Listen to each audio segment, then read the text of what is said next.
தொகுதி பங்கீடு தொடர்பாக அதிமுக தேமுதிக இன்று பேச்சுவார்த்தை நடத்த உள்ளதாக தகவல் கிடைக்கப்பட்டிருக்கிறது. இன்றைய பேச்சுவார்த்தையில் கூட்டணி மற்றும் தொகுதி பங்கீடு இறுதியாக வாய்ப்புள்ளதாகவும் தெரிவிக்கப்பட்டிருக்கிறது. தற்போதைய முக்கிய செய்தியாக பார்த்து வருகிறோம். இன்றைய பேச்சுவார்த்தையில் கூட்டணி மற்றும் தொகுதி பங்கீடு இறுதியாக வாய்ப்புள்ளதாகவும் தெரிவிக்கப்பட்டிருக்கிறது. தற்போதைய முக்கிய செய்தியாக பார்த்து வருகிறோம். மேலும் இது தொடர்பான கூடுதல் விவரங்களை எமது செய்தியாளர் லக்ஷ்மணன் வழங்க கேட்கலாம். லக்ஷ்மணன், வணக்கம். தொடர்பான முழுமையான விவரங்கள்.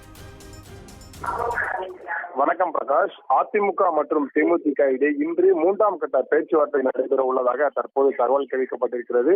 குறிப்பாக இன்று நடைபெறும் இந்த பேச்சுவார்த்தையில் கூட்டணி மற்றும் தொகுதி பங்கீடு உடன்பாடு எட்ட வாய்ப்புள்ளதாகவும் தற்போது அதிமுக தரப்பில் தெரிவிக்கப்பட்டிருக்கிறது. குறிப்பாக கடந்த 1ஆம் தேதி முதற்கட்ட பேச்சுவார்த்தையும் 6ஆம் தேதி 2ஆம் கட்ட பேச்சுவார்த்தையும் நடத்திய அதிமுக மற்றும் தேமுதிக இன்று அதனைத் தொடர்ந்து 3ஆம் கட்ட பேச்சுவார்த்தையில் ஈடுபட உள்ளனர்.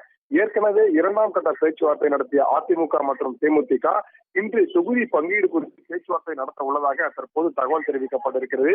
அதன் தொடர்ச்சியாக தேமுதிகவுக்கு வடசென்னை, கள்ளக்குறிச்சி உட்பட 4 தொகுதிகளை ஒதுக்க அதிமுக தயாராக உள்ளதாகவும் அந்த நிலையில் வடசென்னைக்கு பதிலாக வேறொரு தொகுதிகள் வழங்க வேண்டும் எனவும் தொடர்ந்து தேமுதிகவினர் வலியுறுத்தி வருகின்றனர். குறிப்பாக 2ஆம் கட்டங்களாக நடந்த இந்த பேச்சுவார்த்தையில் சுமூகமாக தீர்வு எட்டப்படாது. தற்போது 3ஆம் கட்ட பேச்சுவார்த்தை இன்று நடைபெற உள்ளது.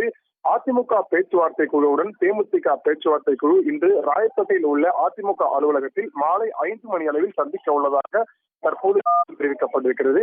குறிப்பாக தேமுதிகவுடன் பேச்சுவார்த்தை சுமூகமாக சென்று கொண்டிருக்கிறது எனவும் நேற்று எடப்பாடி பழனிசாமி கூறிய நிலையில் இன்று 3ஆம் கட்ட பேச்சுவார்த்தை என்பது நடைபெற என்பது குறிப்பிடத்தக்கது. குறிப்பாக வருகின்ற நாடாளுமன்றத்தில் பெரும்பாலும் அதிமுகவுடன் தேமுதிக கூட்டணி வைக்க தேமுதிக கட்சி நிர்வாகிகள் தொடர்ந்து வலியுறுத்தி வரும் நிலையில் தற்போது இந்த 3ஆம் கட்ட பேச்சுவார்த்தையானது நீடித்து வருகிறது.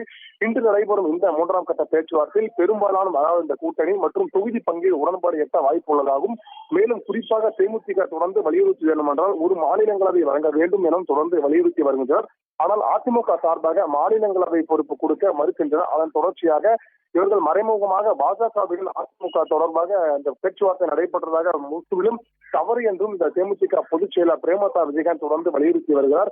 குறிப்பாக அதனை தொடர்ந்துதான் இன்று 3ஆம் கட்ட பேச்சுவார்த்தையானது தொடர்ந்து நடைபெறுவதாகவும் இன்று நடைபெறும் இந்த 3ஆம் கட்ட பேச்சுவார்த்தையில் கூட தேமுதிக சார்பாக 4 மக்களவை தொகுதியும் 1 மாநிலங்களவை தொகுதியும் வழங்க வேண்டும் தொடர்ந்து என்றும் தற்போது தேமுதிக சார்பாக தெரிவிக்கப்பட்டு வருகிறது. பிரகாஷ், விரிவான விவரங்களுக்கு நன்றி லக்ஷ்மணன்.